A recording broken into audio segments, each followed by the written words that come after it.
નમસ્કાર મિત્રો, અમારા નવા વિડીયોમાં આપ સૌનું હાર્દિક સ્વાગત છે। આજે આપણે વાત કરીશું એક પરિવારના સુખ અને દુઃખની સત્ય ઘટના વિશે। વાત સાવ પાકી થઈ ગઈ એટલે સાહેબ અને મીરાનો જેઠ વિજય લગ્ન વિધિની તૈયારી કરવા બહાર ગયા। મીરા કાયમ 4 વાગે બાળકોને લઈને દુકાને જતી એ રીતે જવા તૈયાર થઈ। શારદાબેને તેને એક તરફ બોલાવીને કહ્યું, અરુણ કુંવારો છે એટલે એને સંકોચ રહે, તું અત્યારે એને દુકાને લઈ જા, ત્યાં બેસીને વ્યવહારિક વાતો કરજો, ત્યાં છોકરાય હોય એટલે તમારો જીવ ભળતા વાર ના લાગે। મીરાએ અરુણ પાસે જઈને કહ્યું, તમે અહીં એકલા બેસીને શું કરશો? આપણી દુકાને ચાલો, બેસજો, થાકો ત્યારે આવતા રહેજો, હું સાંજ સુધી બેસીશ। મીરાએ દુકાનનો માલ સામાન અરુણને બતાવ્યો। બાળકો એક તરફ લેસન કરવા બેઠા। અરુણે કહ્યું, અમારે ત્યાં સવારે ગામડાની ગરાકી હોય, મારે જોખવા પડીકાનું કામ હોય, ભાવતાલની ખબર ના હોય।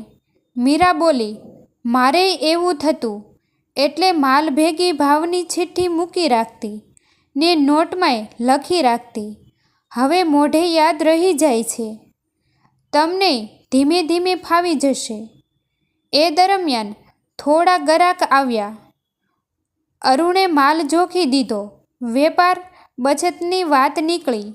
મીરાએ કહ્યું, અહીં બધું ખર્ચ કાઢતા મહિને 2-3 હજાર વધે, અમે નોખા થયા પછી 60,000 બચાવ્યા, બેંકમાં રસીદ કઢાવી નાખી છે। અરુણે કહ્યું, મને શેઠ 6,000 આપે, 2-3 હજાર વાપરું, બીડી માવાનું બંધાણ નથી, અડધા વધે, લાખ ઉપર હશે। બાપા જાજુ કામ કરતા નહીં, હું મોટો થયો પછી તો ધૂન મંડળમાં જ જતા, રસોઈએ કરતા, હવે હું રાંધી લઉં પણ કંટાળો ચડે, બહારનું ભાવે નહીં, મેં મોંઘુંય પડે। મીરા હસી, હવેથી તમારું રસોડું છૂટ્યું ને મારે દુકાન, એ ઈરાદાપૂર્વક વધુ વાતો કરતી હતી। માસી કહેતા હતા કે તમે શરમાતા હતા, હું 2 છોકરાવાળી છું એટલે।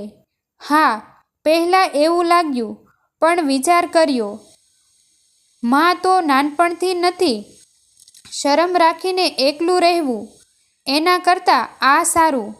મીરા પાછી હસી, તમને આ બેય હવે પપ્પા કહેશે, શરમ નહીં લાગે? અરુણ પણ હસ્યો, હુંય ટાણાસર ઠેકાણે પડી ગયો હોત તો મારે પણ આવડા છોકરા હોત, છોકરાઓએ લેસન કરી લીધું। મીરા પાસે ગુલ્ફી માટે પૈસા માંગ્યા। મીરા બોલી, જુઓ આ પપ્પા છે, હવે રોજ એ આપશે। અરુણે સાથે જઈને છોકરાઓને ગુલ્ફી અપાવી અને 2 ગુલ્ફી દુકાને લઈ આવ્યો। સાહેબ અને માસીની ગોઠવણ પ્રમાણે મીરાના જેઠ જેઠાણી અને ભાઈ ભાભીની હાજરીમાં આર્ય સમાજ વિધિથી લગ્ન થયા અને મહિલા વકીલ સુમિત્રા અંતાણીને મળીને માલ મિલકત, બાળકોના અધિકારો વગેરેનું લખાણ કરાવ્યું। સરકારી કચેરીમાં લગ્ન નોંધણી પર કરાવી લીધી। ભાઈ ભાભી જવા તૈયાર થયા ત્યારે શારદાબેને ભાભીને કહ્યું, આ છોકરાઓને ત્યાં લઈ જાઓ, 2-4 દિવસ પછી આ બેય આવીને લઈ જશે। ભાભીને શારદાબેનની વ્યવહાર કુશળતા પર માન ઉપજ્યું। દુકાન 4 દિવસ બંધ રહી।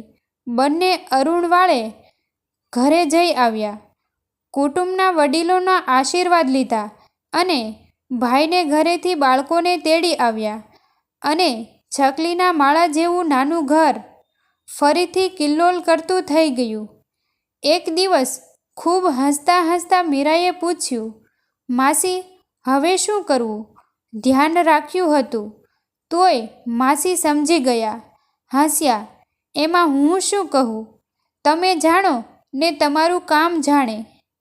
આવા જ અવનવા અને દરેકને જાણવા લાયક તેમજ દરેકને ખૂબ જ ઉપયોગી બની શકે તેવા વિડીયો તેમજ અનેક ધાર્મિક કથાઓ જોવા માટે અમારી ચેનલને લાઈક, શેર અને સબસ્ક્રાઈબ કરવાનું ભૂલશો નહીં મિત્રો.